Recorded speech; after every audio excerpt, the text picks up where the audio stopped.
everyone. Welcome to the CEO for 1 Month Leaders Dialogue, Transforming the World with SDGs. Firstly, thank you so much for joining us. We have quite a big group here today, 5 CEOs for 1 month and 4 special guests from the Adecco Group. So I would like to introduce myself and our speakers. Hi, my name is Risa and I'm the Japan CEO for 1 month. We have Eric, Hong Kong CEO for 1 month, Kai, Germany CEO for 1 month, Iris, France CEO for 1 month, and William, Sweden CEO for 1 month. As special guest, we have Karin, the Global Head of Sustainability. Karin will join us only the first half. The second guest, we have Sarah, the Global Head Talent Experience and Inclusion. Third, we have Serena, the head of the CEO for 1 month program. Last but not least, we have Kotaro, the SDGs and diversity lead from Adecco Japan. And Koto was the 2018 Japan CEO for 1 month, and now he's back to the Adecco Group. So I will explain a little bit about the outline of the event. The Sustainable Development Goals are the blueprint for achieving a better and more sustainable future for all. So no matter what industry or what country we are in, everyone on the planet can somehow relate to all of the SDGs and have responsibility for our world, society, and our next generation. As one of the world's biggest human resource corporation, Adecco has been operating under the mission of making the future work for everyone. In this event, we will discuss why do we need to work on SDGs, how has Adecco engaged with SDGs so far, and what are some challenges or obstacles when engaging with the SDGs? And also, what action we can take for the SDGs as a human resource corporation. So that's the introduction. Let's move on to the first section. And I'm going to raise 2 questions for the CEOs for 1 month. First one is, why do we need to work on SDGs? It can be your personal point of view, or it can be point of view from as a CEO. And the second question is that, have you seen any connection to SDGs in your country while working as a CEO for 1 month? Maybe you have seen the connection or maybe not. So please be honest about this. And so I'll be the first one answering these 2 questions as CEO, and Eric, Kai, Iris, William, in this order. Okay, so as I mentioned before, no matter what industry or country you are in, we all can somehow relate to all the SDGs. And as a global citizen, we have a responsibility to engage with SDGs. However, these goals are really universal, but I do think we need to take action at a country level or a local level. Yes, the fact is that SDGs related initiatives of some companies have been evaluated as just copying or like passing the icons for various SDGs onto their existing initiatives. And I do think this is definitely not enough to change the current situation of the world. So I think one of the biggest challenges for business is switching from focusing on financial returns to societal return. And as a CEO for 1 month, I attended the Japan Strategic Meeting for 2025, and we, the Adecco Japan, want to engage fully with the Sustainable Development Goals. By engaging fully, I mean that Adecco Japan will move from awareness to action for the SDGs and pursue business opportunities to solve social challenges through business innovation and collaboration. And especially as one of the biggest human resource corporations in the world, Adecco can take the initiative for quality education, gender equality, decent work, and economic growth. So Eric, you can go ahead. Sure. First of all, I'd like to say thank you to Risa for inviting me into this panel discussion. I've personally, social development is something that's very true to my heart, and it's something that I want to get into through the business sector in the future. So to answer the 2 questions, I feel that it is very important for us to focus on the social development goals, especially during the COVID-19 pandemic. We have seen that specific underserved populations across the world have been disproportionately affected on an employment basis by the negative economic shocks globally. So across the world, we see that the unemployment rate has been higher for certain populations that are more disadvantaged as opposed to the general population.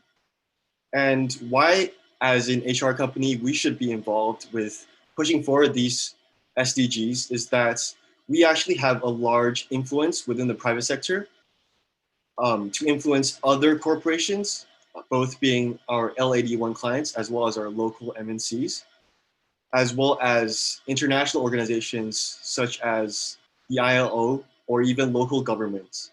So it is very important as an HR provider, as a company that is the leader in recruitment, our position is quite unique to push forward the goals such as gender equality within employment, promoting decent work within less developed countries, as well as promoting and reducing inequality across the world and within every country from an employment standpoint. I think to answer the second question, with my own experience as a CEO from 1 month in Hong Kong, I didn't really see or touch upon any areas within my day-to-day activities or my experience that were very related to the SDGs. But I think that highlights a very important issue is that with smaller markets where our presence is less strong, for example, in Hong Kong, we only have around 100 people within our Hong Kong office. Pushing forward these SDGs and our initiatives is very difficult based on our financial constraints, based around our budgets, and there needs to be more focus around how we're able to push SDGs within smaller markets that we have less access to. So to sum everything up, it's very important because we are uniquely positioned in the private sector as an HR company. And moving forward, we need to push these SDGs towards regions or countries that we have less access to.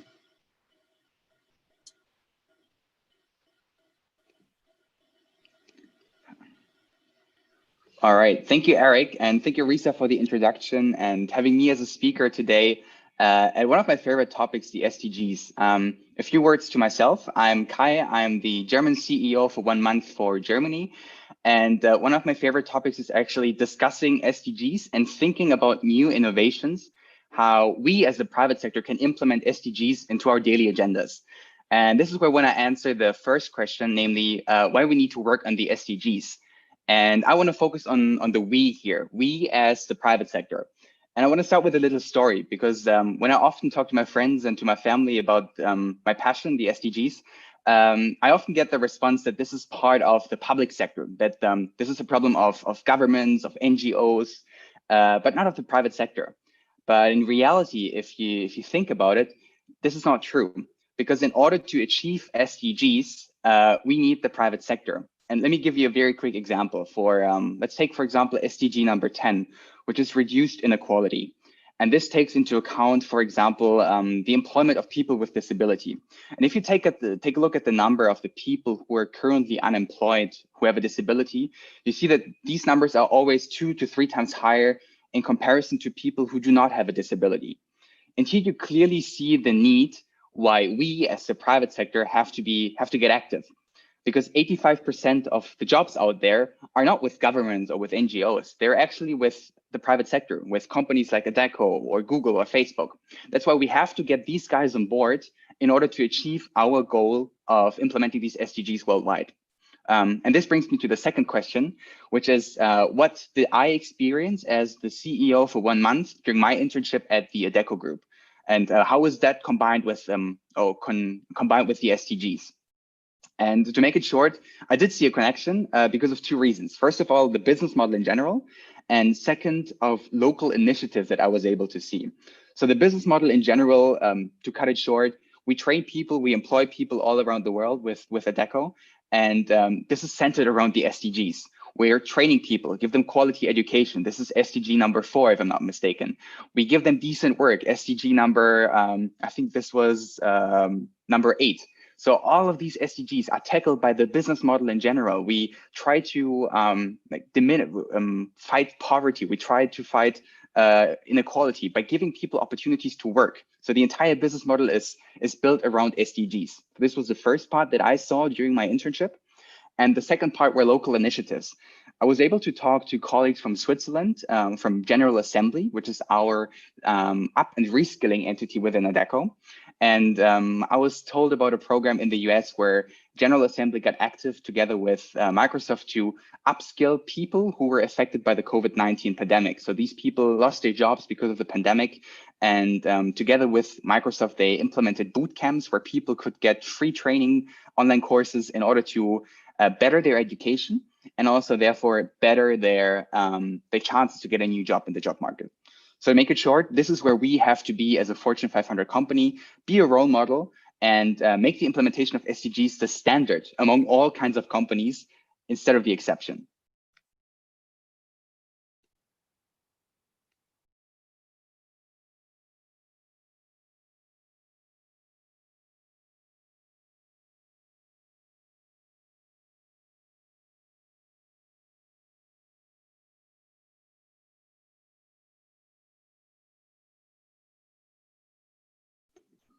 I think now it's time for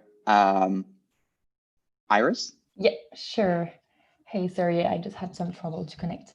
So, hi everyone. My name is Iris, and I was the CEO for 1 month for France. So I said was because my experience actually ended last Friday, and I really enjoyed it. So I enjoyed it for many reasons, but clearly the one reason I really love Adecco is linked to the fact that Adecco has a social purpose. So when Risa told me about this meeting, I really loved the idea and directly wanted to join. So thank you for organizing that. So, well, to start with a little wrap up on me, my experience with sustainability goals actually started a little before this adventure.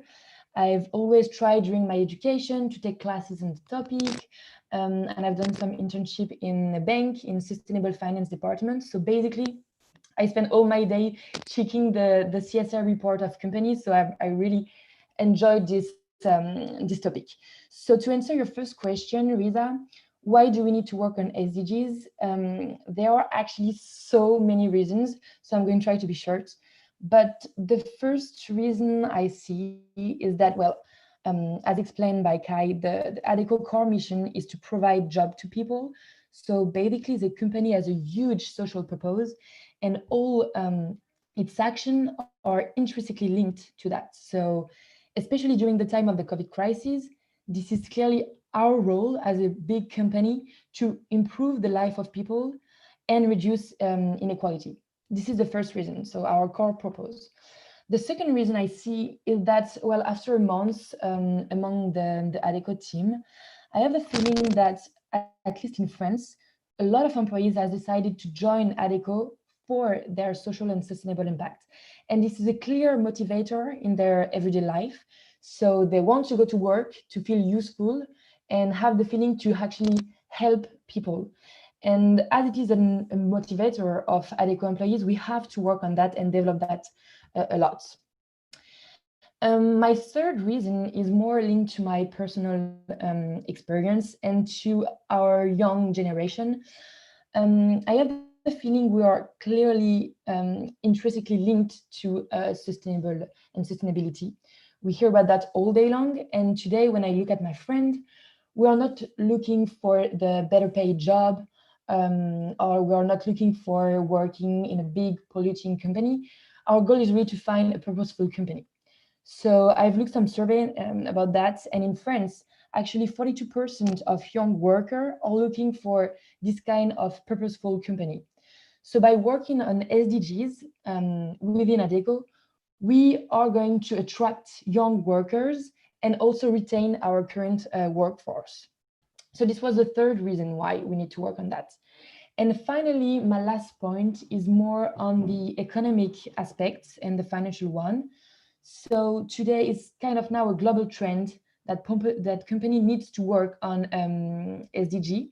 So we cannot choose not to work on that while all the HR startups and some of the bigger groups are using it and promoting it. So by not working on it, we can actually be kicked out of the market. And on the financial side, the market value of the company is now starting to be really linked to sustainable things and sustainable aspects.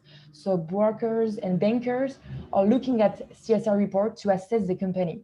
And especially during the COVID crisis, we have seen that like the big groups that didn't prove their sustainable purpose are facing complicated times. So I'm thinking about the aeronautic things, the aeronautic sectors, the transportation sectors, all these kind of not really sustainable sector.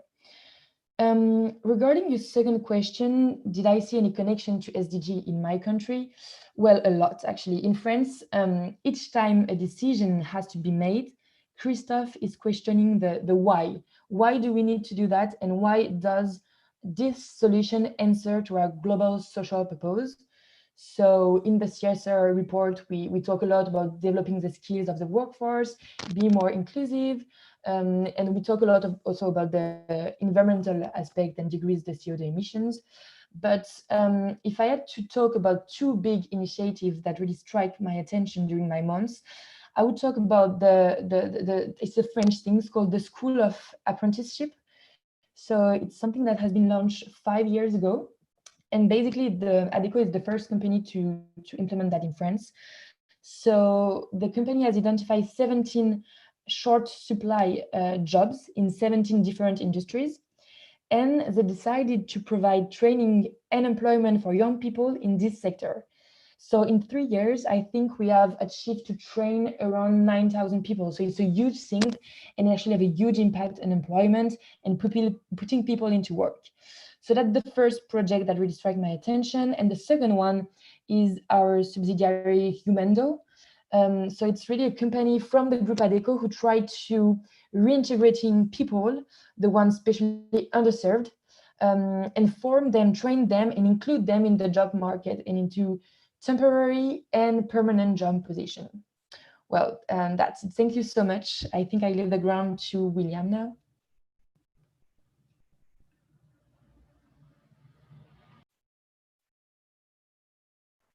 Hello. Hi. Okay. So hi everyone, and thank you Risa and Kai and Adecco Japan and everyone else who's setting this up. I'm William, and currently I'm the CEO for 1 month in Sweden, and I just started on Tuesday, so I'm just trying to understand this entire crazy ride.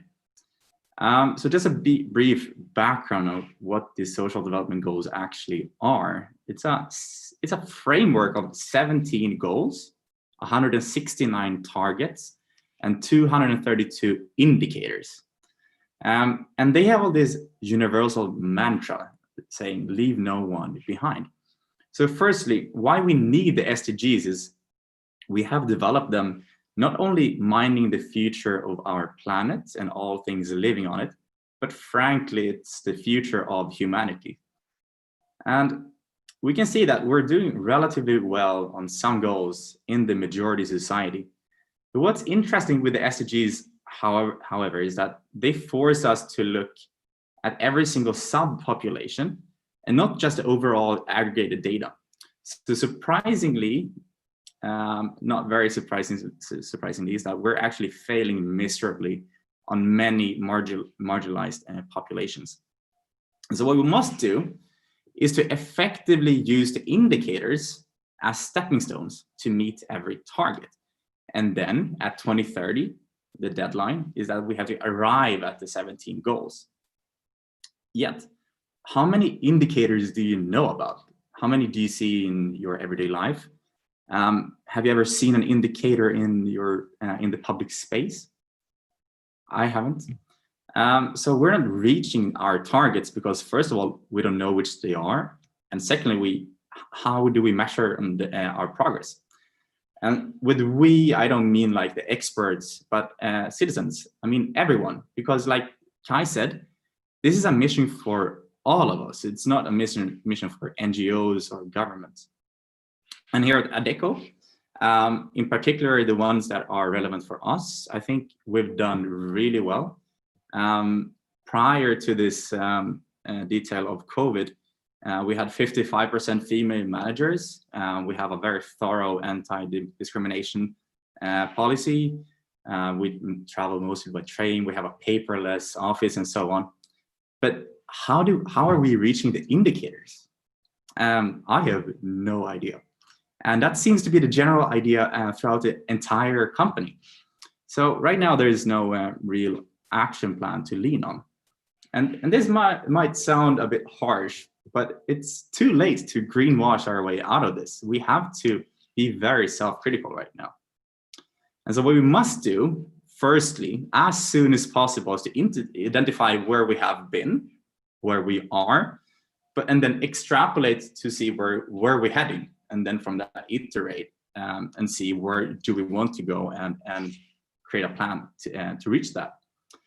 What is amazing though, is that in these few days, it's like 2.5 days that I've been in the office, is that I've seen the power with which a very strong company as Adecco can move. And it's all about focusing that power. And I say, let's use the SDGs and the indicators and the targets to focus on what is right, to reach the goals everywhere and for everyone. And I look forward to this further discussion and this live event. So thank you very much. Thank you so much, CEOs, for sharing with your experience. So let's move on to the second section. I would like to ask Karin, Sarah, Serena, and Colin about how has Adecco engaged with the SDGs so far, and what are some challenges or obstacles when engaging with the SDGs. So Sarah and Serena, SDGs might not be your focus, so feel free to address your point of view from your current position. Okay, so thank you for having me. As Risa has kindly already introduced me, I'm Karen. I head up sustainability for the Adecco Group globally, which of course also includes how we contribute and impact on the Sustainable Development Goals. What I just want to make clear up front, we're very committed to the topic. It's actually in the recent strategy discussions of the group, we've really committed to implementing sustainability as a lens that cuts across everything, and really looking at how we embed environmental, social, and governance considerations across everything that we do. That includes the budget decisions, and it includes development of new processes, new products, new services, to really empower everyone within the organization to contribute to our objectives in this space.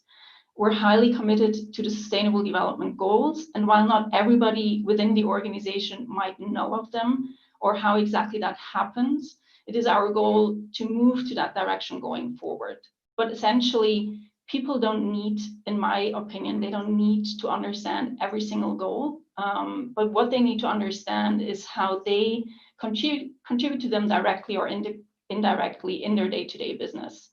I think the biggest contribution that we as an organization have towards the sustainability goals is integrating the respect for human rights across everything that we do, across our full value chain and across everywhere that we operate. So starting from the supply chain side to really our own operations, but then also in how we engaging with our clients and governments in the public sphere at large. And I think we've made huge advances in that area. I want to reject sort of the saying that we're greenwashing things. As Kaya has said before, I think it's really through our core business that we make a huge contribution to the achievement of the Sustainable Development Goals by looking at how we skill, whether it's upskilling, reskilling people, and really enabling access to the labor market and access to jobs. And I think it's not just access to jobs, but essentially access to livelihoods. But it's then also looking at how we advance social protection for all to really ensure that people can live the lives that they set out to. And through our core business, there's a huge opportunity for us to do so. And I think it's with a lot of the steps that we've recently been taking, a lot of the acquisitions, that's exactly what we're doing. It's really looking at how we execute our business on a day-by-day basis. Some of you have mentioned they've seen great examples in their countries, and I can only attest to that. We run multiple projects around the world in collaboration with our clients, in collaboration with institutional players, but also on our own, to really look at how do we strengthen access to the labor market, particularly for underrepresented groups.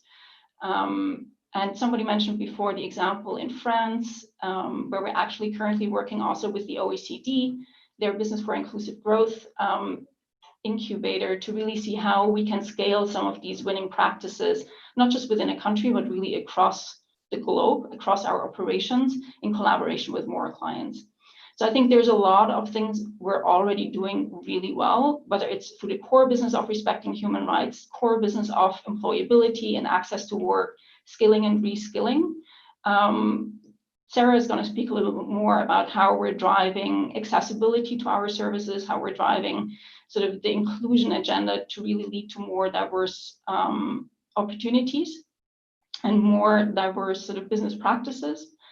But I think we've really come a long way over the past years. I think there's a really strong commitment all the way from the top, but it's really how we're embedding it within the organization. And I think that's where it comes down to each and everyone within the organization, whether they know about the sustainability goals or not, but it's really looking at how they contribute into their day-to-day work.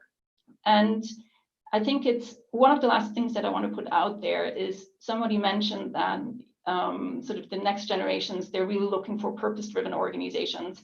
But I think where you actually have the biggest impact is for the organizations that might not yet be fully purpose-driven, that might not have as comprehensive a view and approach to sustainability as we have.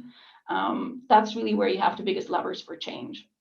It's a large organization, but there's a lot of small to medium organizations that don't yet have the knowledge, don't yet have the capacity or the capabilities to really live up to their full potential. And I think that's where you, as the next generations, as the CEOs for 1 month that are really driven and committed to these subjects, have sort of a huge opportunity to help shape and shift how the topics are being approached. So it's just something that I want to put out there to you. It's also look at where are the biggest levers for change and the role that you can play within that.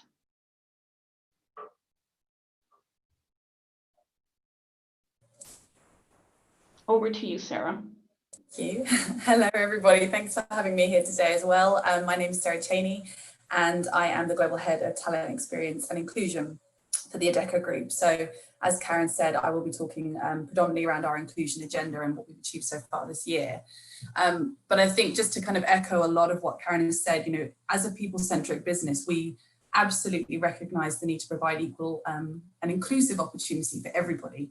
And that's regardless of their gender, their race, their age, their sexual orientation, and other inherent and acquired traits that they have. And of course, not only does this bring, you know, creativity, innovative solutions, engagement and empowerment of our people, but it really allows us to reflect and connect better with our clients and our candidates and our associates. And similar to sustainability, you know, we look to really make this a lens that filters through all of our strategic priorities and actions that we take. And this is something we're really going to be focusing on going forward. We've started the journey, but we, you know, like many organizations, have a long way to go. There's always more that we can be doing.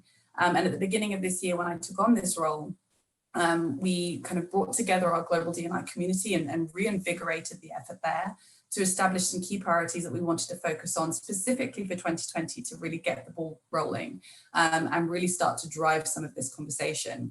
We used the data that we had available, particularly through the likes of our engagement surveys, Peakon and Great Place to Work, and also aligning some of those priorities to our global partnerships that we have historically built, such as Paradigm for Parity, the Valuable 500, and many more. And those priorities really centered around gender equality, accessibility for everyone through our processes, our tools and our systems, and also driving that culture of inclusion, embedding that at every stage of the candidate lifecycle. So on the gender side, we really focused on establishing that partnership with Paradigm for Parity and driving diverse succession plans for our leadership team, as well as introducing female talent programs across our business to help our females accelerate up through the organization. On the accessibility side, as I said, we focused on the tools and the processes, and we're starting this with our recruitment processes. So really looking at when we recruit our colleagues into our business across the globe, how do we ensure again that we embed inclusivity at every single touch point of the candidate lifecycle? So that's anything from gender neutral technology for our job descriptions, accessibility in the technology that we use for our assessments, potentially panel interviews so that we reduce bias in that selection process. And we've also then introduced an onboarding module in a virtual capacity, particularly in light of the pandemic, which again brings inclusion to the forefront, both in the technology that we're using and the accessibility of that content, but also in the content itself and really shaping that agenda.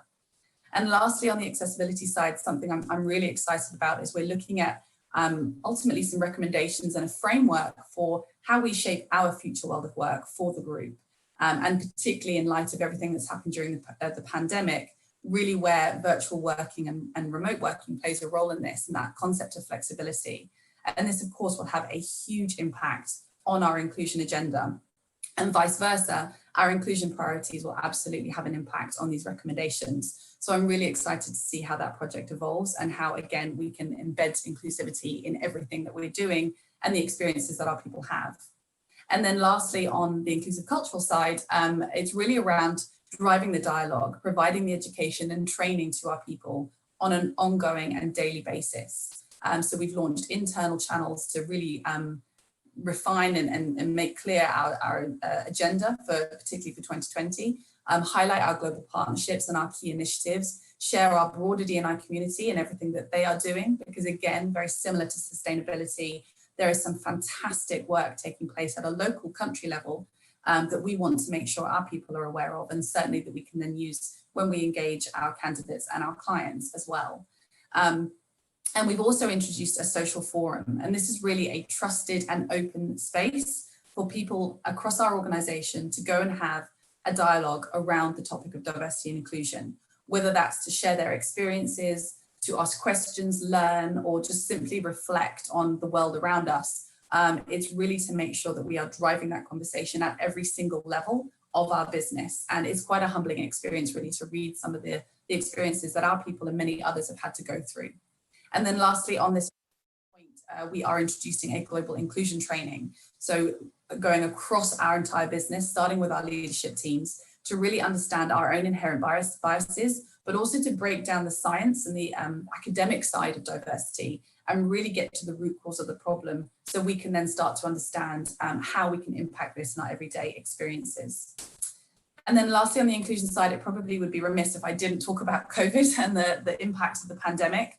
A huge proportion of many organizations' inclusions agenda this year have been massively impacted by COVID, and the focus has really gone on to the well-being topic, making sure our employees are safe and healthy, of course, and that we give them the tools and the resources and the support to manage their physical, emotional, and mental well-being throughout this time, a rapid period of change and a lot of significant impact taking place at a societal and individual level as well. And so this has been a really core focus for us over the last few months, and that's something that we will continue as well, making sure we're providing those tools, those resources, that local support, that global support to help them manage their well-being, understand how to adjust to working remotely in such a short period of time, manage their productivity as a result of that, and also leverage our own 360 ecosystem to drive upskilling and reskilling opportunities through the likes of General Assembly and our other brand LHH. So a lot of focus there on this space, and something that we will absolutely continue to do, as well as engage our people in regular surveys, what we call pulse surveys, to understand what their needs and expectations are going forward, and making sure we're keeping on top of that and providing them everything they need to manage their well-being as this environment and situation changes. So that's really been our focus for this year. And now going forward, we will be looking at how we build out a more long-term sustainable inclusion agenda, really set very clear KPIs for everyone at a global level to work towards, build upon the data that we have already, and make sure that, again, in a similar fashion to sustainability, there are some very clear indicators of success, what this means for us and our group, and how we embed inclusion across every single touch point of the employee experience. So lots to do, but a very exciting journey ahead.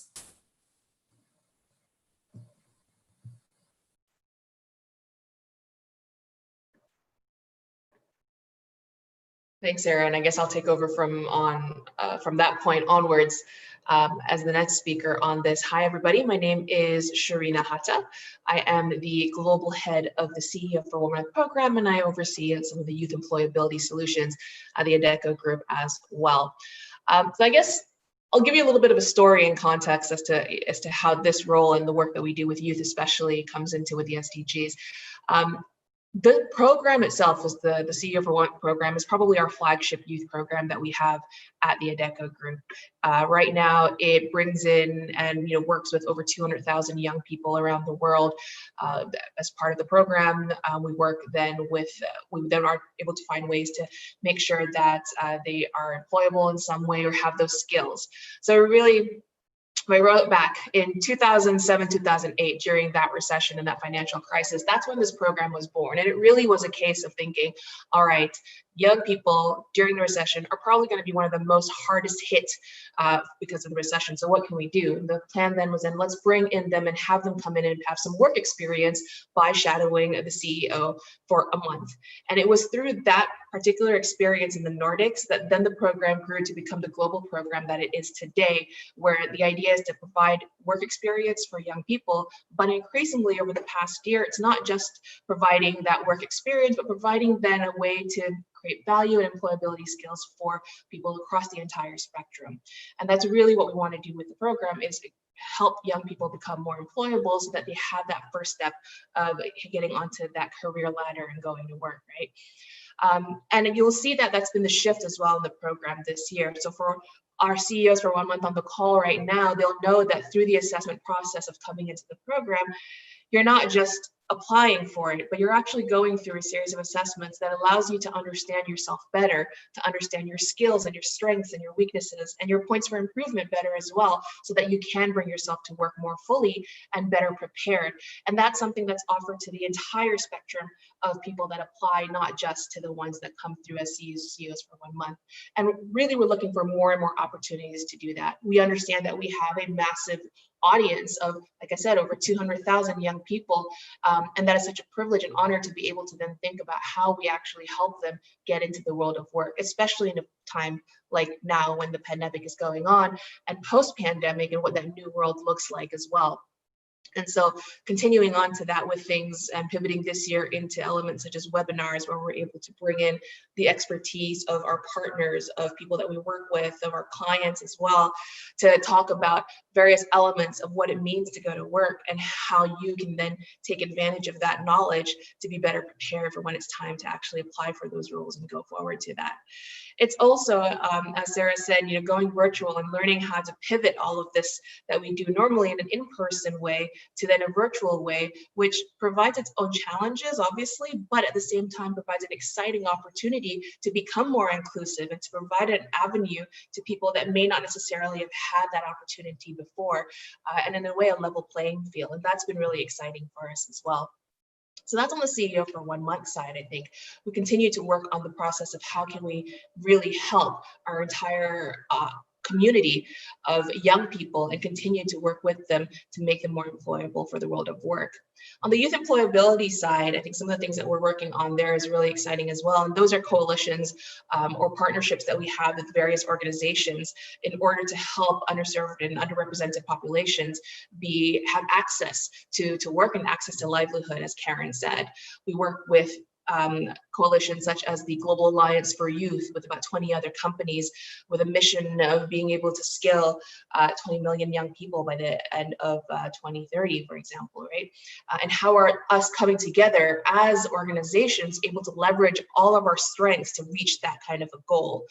The European Alliance for Youth is another one that we are a part of, as well as the Global Apprenticeship Network, another organization that promotes apprenticeships and work experience as a way to really get into the career, into your career, and being able to make that livelihood that you need. So there's a lot of these things that are going around on the organizational front, and it's all stuff that Adecco really does, as has been mentioned over and over again, live and breathe, and it is the core of what we do as well.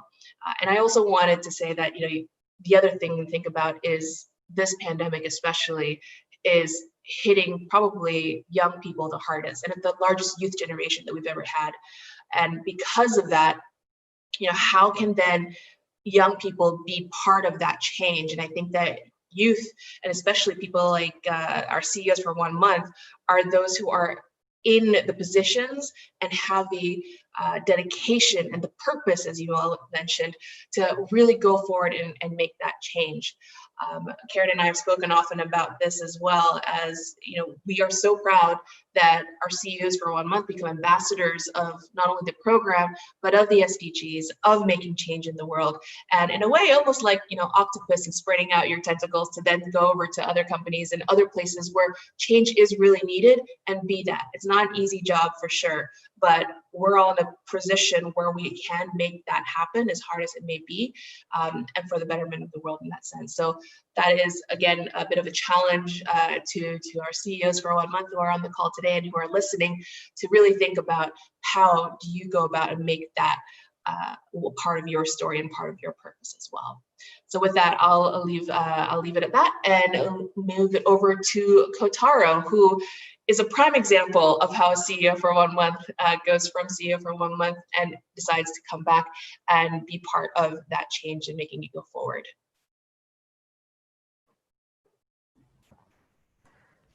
Thank you very much, Karina, and everyone. And also thank you, Risa and Kai, for hosting this. I'm very excited to be here. As introduced, I'm Kotaro, and I was the CEO for 1 month of Japan in 2018, 2 years ago.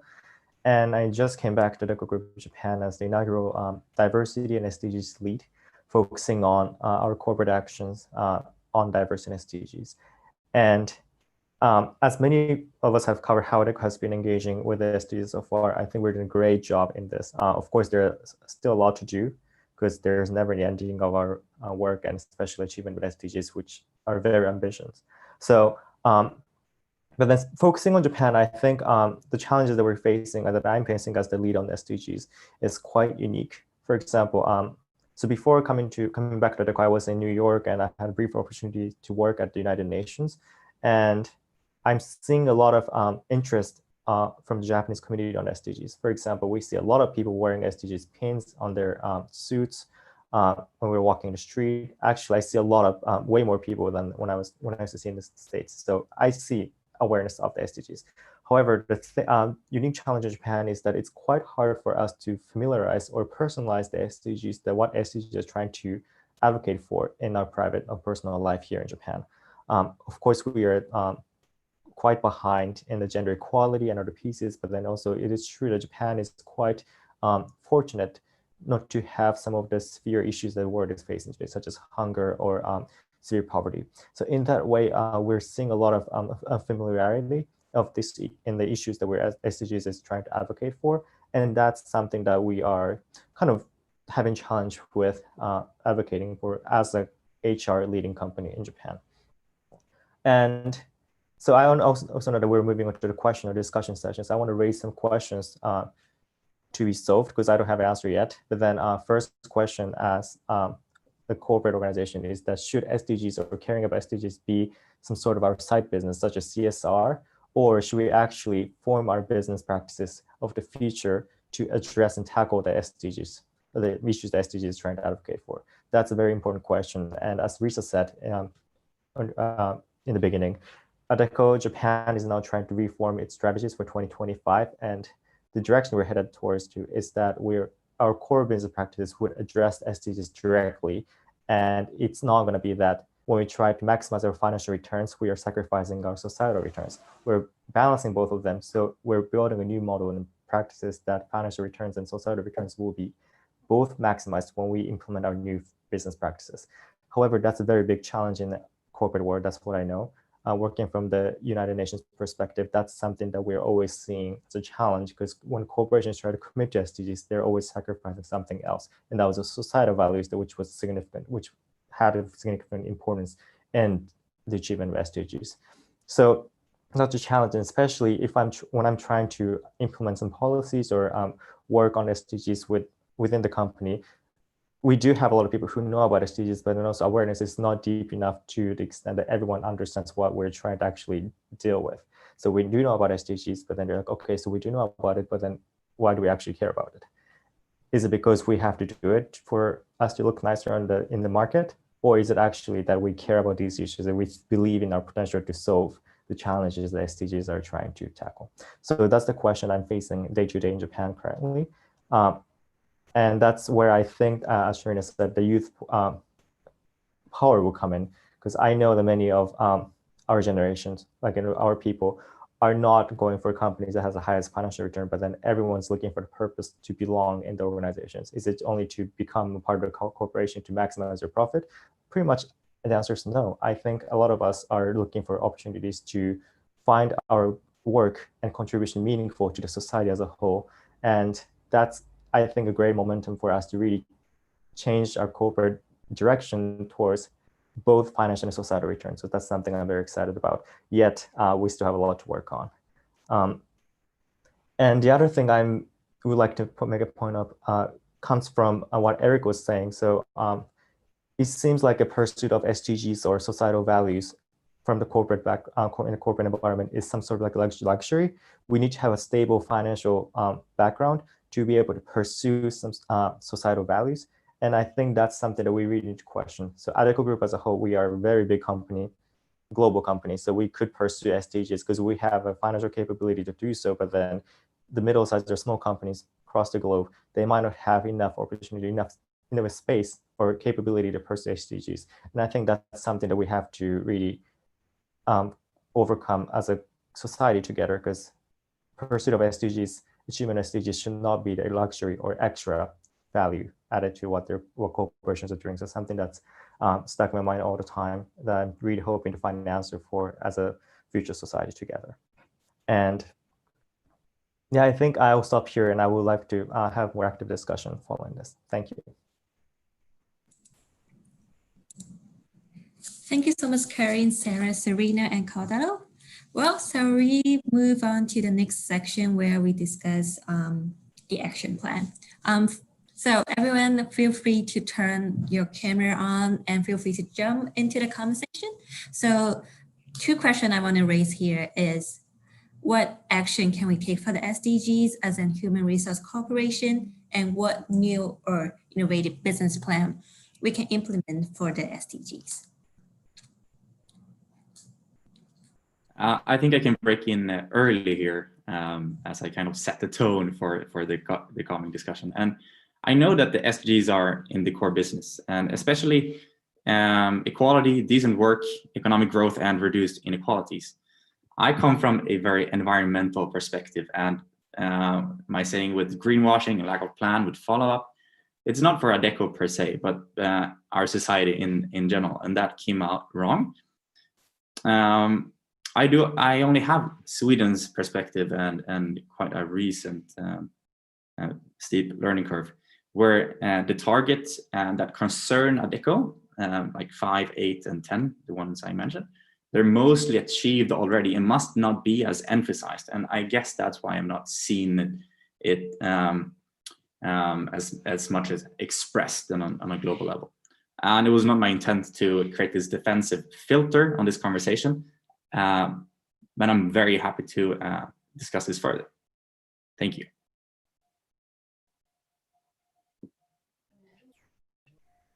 Thank you so much, William. And actually what you say made me think about another question raised by Kotaro.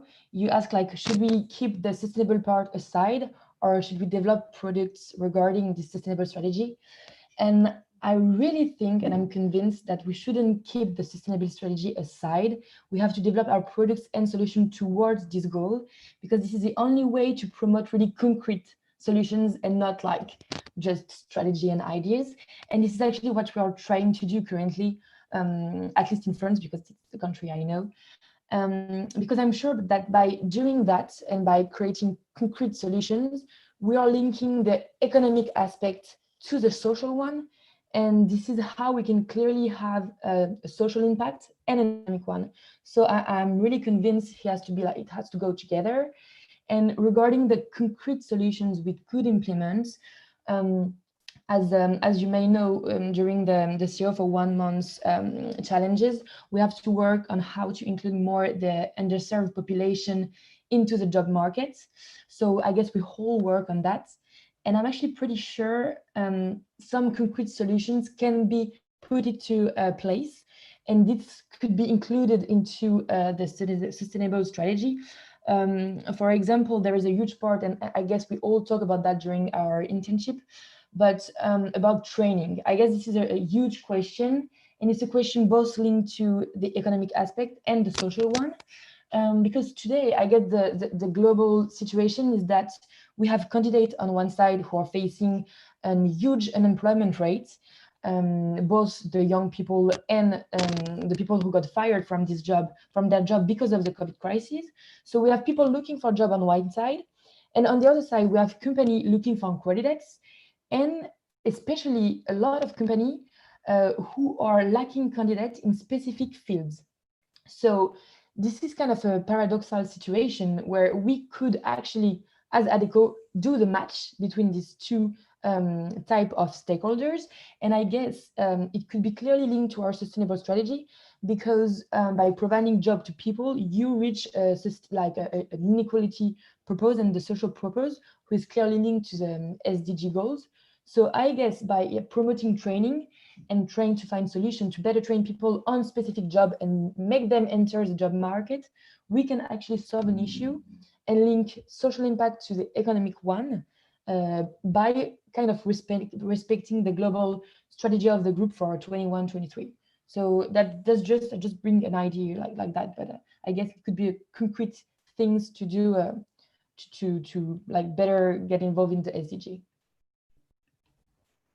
Yeah, I threw the question of if the pursuit of SDGs should be some sort of like a side business or main business, and I threw the question, but then I think the answer is yes. We always seriously have to take this as a mainstream issue that we're trying to tackle, because our mission is to make the future work for everyone, and future doesn't mean only the work, but the future means the society as a whole for everyone that belongs to the this globe.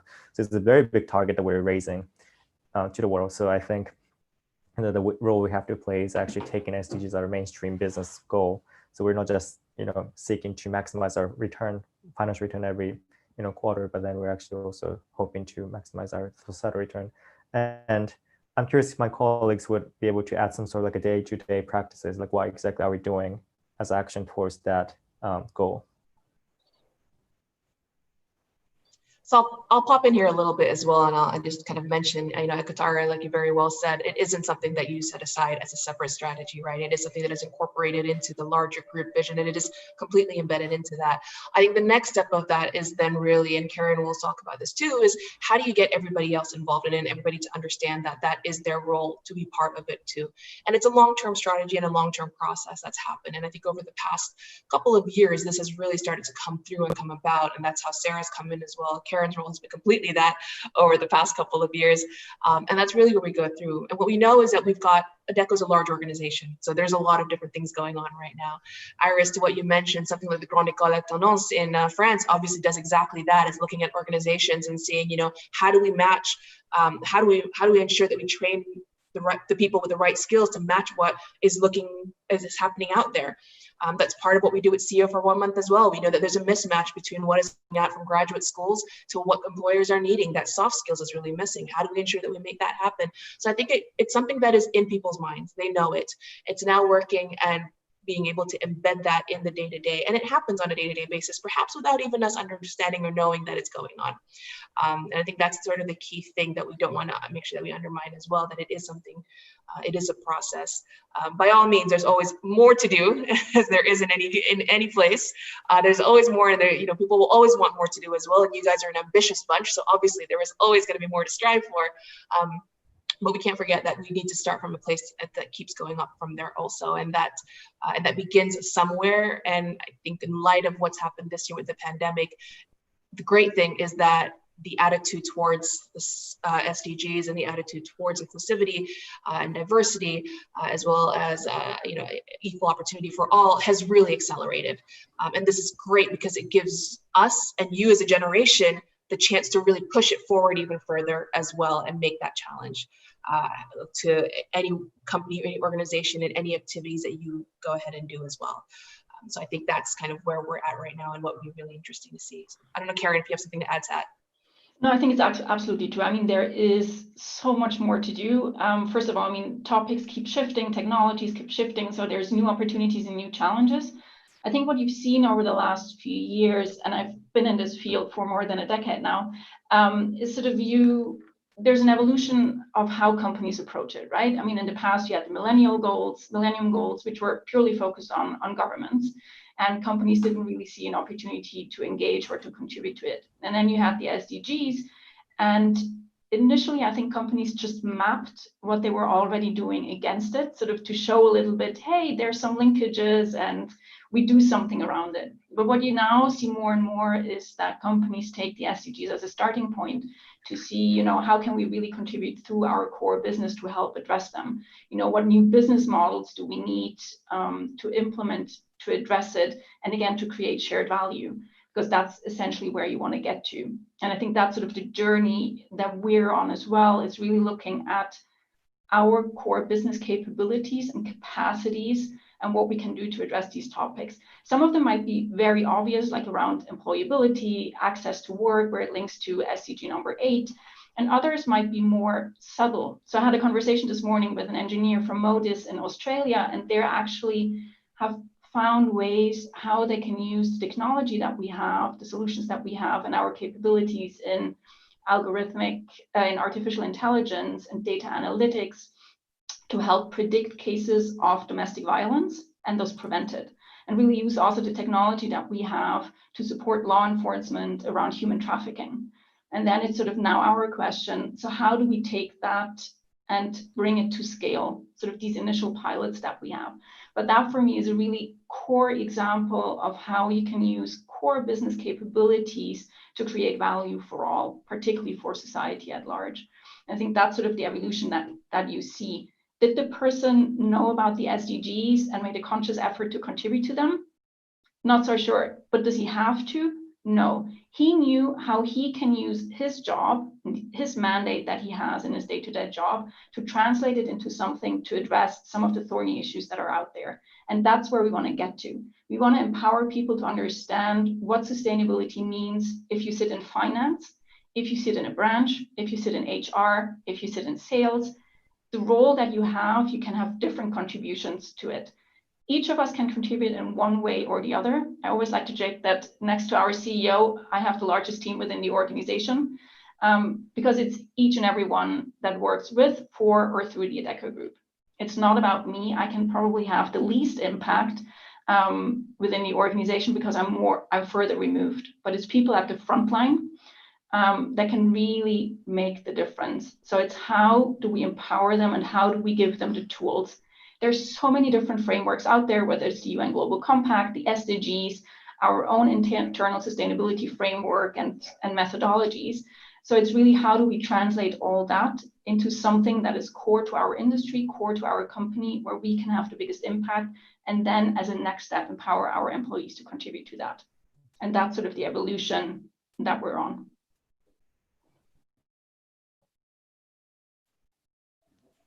Yeah, I can't agree more to Karen. I think that's really critical because sorry, but I would very, very quickly, because I know we're running out of time, but I think the significance here is the change from being a list of rules and policies and procedures that we need to do to a mindset.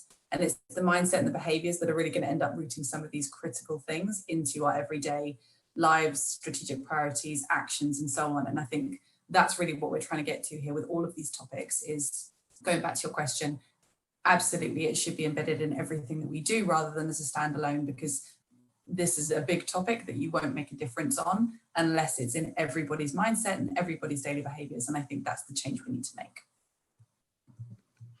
Especially if I can just jump in here, if you consider the leverage effect that we have on our customers. I mean, we're collaborating with all the biggest companies out in the world. We're staffing the world force of work. If we act as a role model and employ people with disability, give refugees a chance to find work, we have spillover effects in other companies, in other Fortune 500s, and other SMEs, to act as a role model and set a standard in the global world of work. So the spillover effects are one thing. And then also the other thing, which I think is even the most important part of our work, is help other companies to realize the value within the SDGs, within incorporating them into their daily business. Because a lot of companies are aware that there are issues that we have to tackle, but they don't really know where to start. And we as an HR company can really help to find out what their struggles are, why a lot of companies are not employing people with disability, help them overcome these challenges, and also be the one-stop shop for them to answer their questions and then also employ these people on their side. So it's a two-sided thing. We on the one hand side have to be a role model, but then through the interaction with our clients, also build new role models, namely our clients, and help them become a role model as well.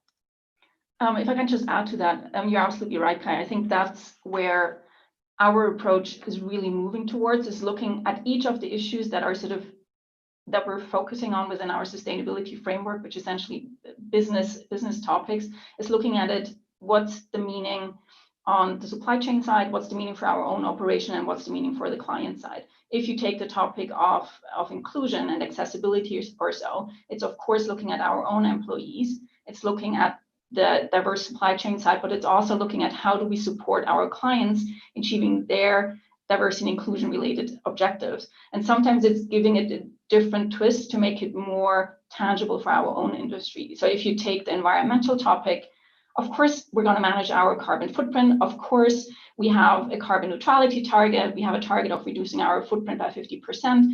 But the much bigger role for us is actually looking at what's the impact of climate change on the business models of our clients, and what will be the impact be on the skills that they will require going forward.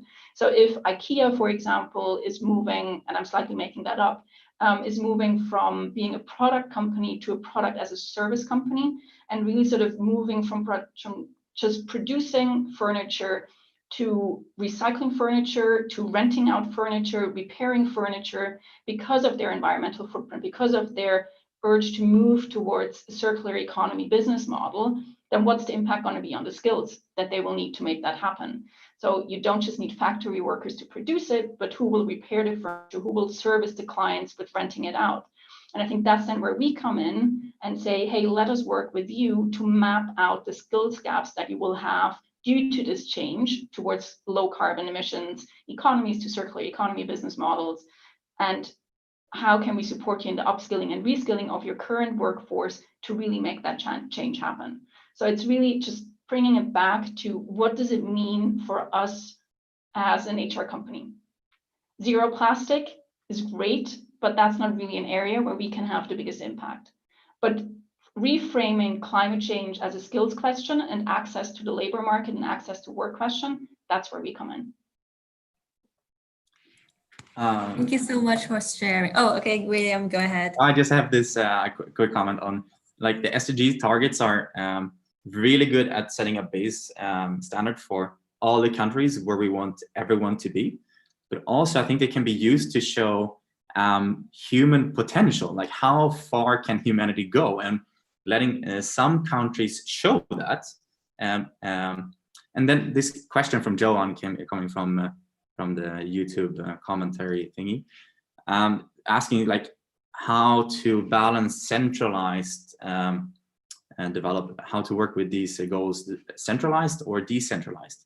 And it's just a question to Karen, how we do that, because yeah, we should diversify how the targets depending on which country we are in, and from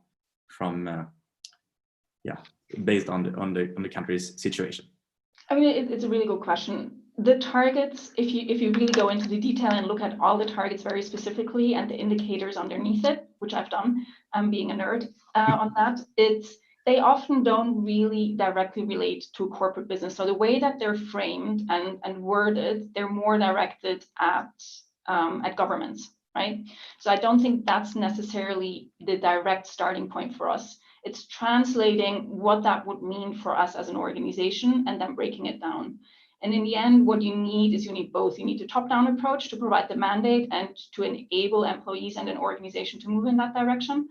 But you need the grassroots engagement and everything as well. You don't want to stifle that, but you want to encourage it and you want to enable it, whichever way and form that will take. So I think the way that we approach it within our organization is really more set the framework, that we can really tell a holistic story as an organization, that we can be focused and that we're moving in the same direction. And there's a commonality around how we talk about it, but then give enough freedom to the countries to, as you say, translate it into something that is meaningful to their specific context, that is mindful of cultural differences, of different statuses. So if you talk about, and sorry, Sarah, if I talk about that, the inclusion topic, but if you look at that, there's different challenges in every single country and how you approach it. So we can't take an approach that might work in Switzerland or a key topic that is working here in the same context as in Argentina or in Japan or so. You need to be mindful of the context that you're operating in. Also the brands that we have. So in some countries, it might just be Adecco Red. So you might focus initially purely on integrate or really embedding the respect for human rights across everything that we do as a starting point. In some countries, you might only have Modus, where you can say there's really a different level, and the risks and the opportunities for us as an organization are completely different as well. So we do need to be mindful of that. I fully agree with you, but you do want to set sort of a global framework around it that we can make sure we're moving in the same direction and there's some sort of alignment and using of best practices and opportunity for replication there. If I may add on to that, I think, in terms of like if it should be globally centralized or decentralized, I think the good balance of both would be the perfect answer. So, for example, working from Japan side on SDGs, it's very helpful for me to have a strong global momentum to pursue SDGs, because we even feel that in Japan, but then the question is, so what can we do? And that's where my mandate comes in. I'm responsible to take design action. And as we all know, each country has very different situations. So the specific designs should be implemented in the country, but then I think the global momentum as a, the corporation, it's a very helpful thing to have. So that's something I've been appreciating. And, I was gonna add something else. Yes. One thing that I really think the youth population could help in shaping the future with SDGs is that, when the corporations try to take big action on sustainable development goals or other societal value-based actions, we are basically affecting the future generation, and that's why we actually want to hear about what kind of future we do ambition from the future generation.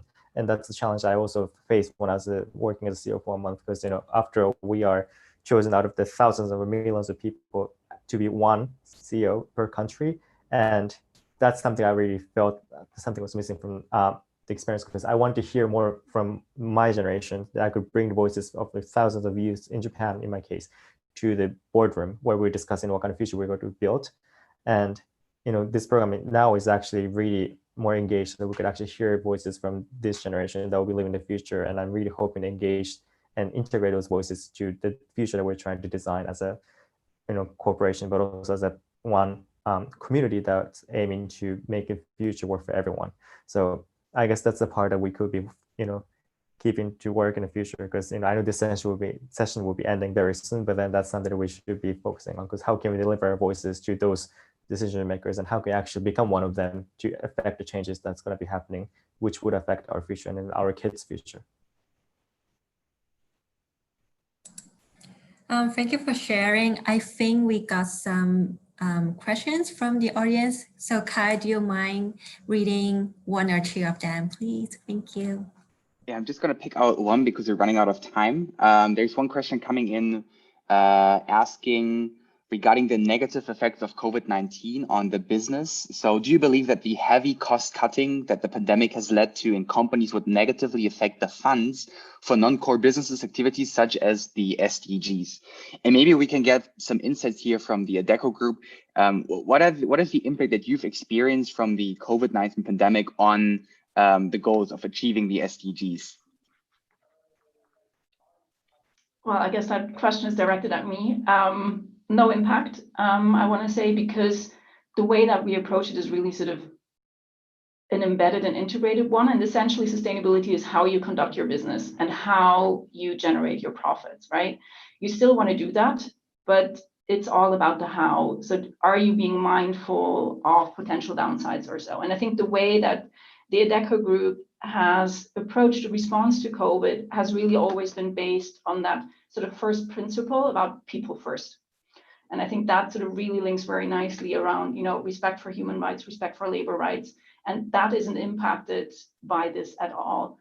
I mean, of course, you're mindful of budgets or so, but because we don't run separate programs per se, sort of from a sustainability perspective, but it's an integral way of how we're doing it, it's not that you can say, oh, first these programs are cut and then we're looking at the business, but it's sort of a general approach overall. So to date, there's been no cutting of any programs or activities or so. But for us, it's really more, it's how do we shift existing practices rather than just sort of having budgets for projects on the side. So I think we're quite fortunate in that. And I think it's also, I think the COVID has really given many people the opportunity to reflect on how business is done, how the the impact on people's lives, the impact on people's livelihood. So I think it's actually spurred more action in this field, and I think people have become more, or managers and organizations overall have become more mindful of the interlinkages, that you can separate one from the other, but it's really about the how you do it. So I think there will be more push for more integrated approaches and for more longer term thinking and more mindfulness for sort of the overall concept of stakeholder capitalism versus shareholder capitalism. At least as far as I've seen it, and as I've heard from conversations with peers, not just in the industry, but particularly from other industries, I think, I don't want to say it's a full turning point. I think we've been on this journey before, but I think it has accelerated a lot of the steps that have already been taken in this direction. If you look at inclusion, for example, there's already been efforts made before for many years, but I think now there's been a different emphasis on it, which I think is good. I think it's good that it's accelerated, that there's more pressure, that there's more visibility. So I think the pressure is on also for us to continue moving in that direction. But to date, I actually don't see a downside from COVID. I mean, from a business perspective, I mean, don't get me wrong, I see the huge impact it had on people's lives and livelihoods, I think, which is tragic, and I think which has made the efforts for us around social protection for all, around employability, around access to work, ever more important than before.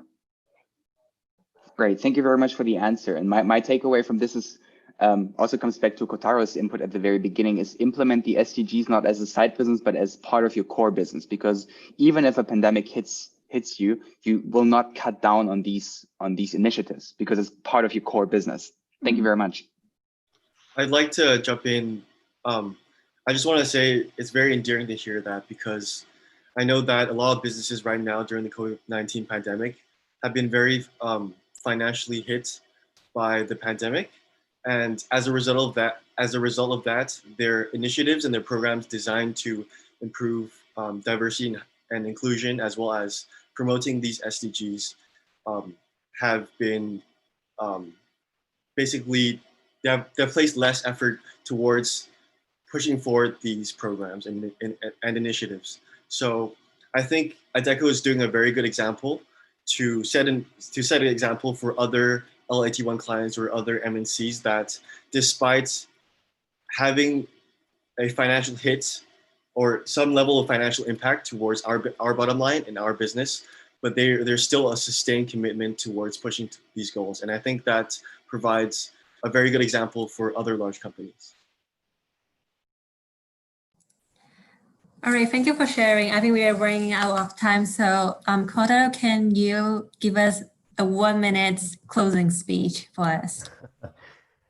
Right. Thank you so much, Risa, and everyone else for organizing this. I think it was a great initiative focusing on SDGs, and it has become even more and more clear that this generation, our generation, wouldn't just want to work for a company for some sort of financial reasons, but that we are looking for purpose and societal values. What can we add to society? How can we make this future better for everyone? And that's also the reason why we came together under the mission of making the future work for everyone, which is our mission as Adecco Group. And we are stepping towards a new generation. I think COVID-19 has really made it clear that it is really time to act right now. And as we agreed at this point that SDGs is not a CSR project only, it's going to be the driving force of our future business practices, core business principles, as not only just Adecco Group, but then also as the entire society. And as we know that, we're having some audience from the CEO for a Month program this year and also other years, and people who are interested in joining this program in the future. So one thing I would like to share with everyone is that wherever we end up being, this is something that will bring us together. We are caring about society, and we're caring about how can we play our own part in making this society work better for everyone in the future. So I got a lot of insights from you, bringing on to my mandate as the SDGs and diversity lead in Adecco Japan. But then I really hope that all of us could keep working towards the same goal. So thank you very much. Thank you everyone for joining us. Thank you all the audience for joining us in this session. I hope you guys have a good day. Thank you very much. Thank you, everyone. Bye.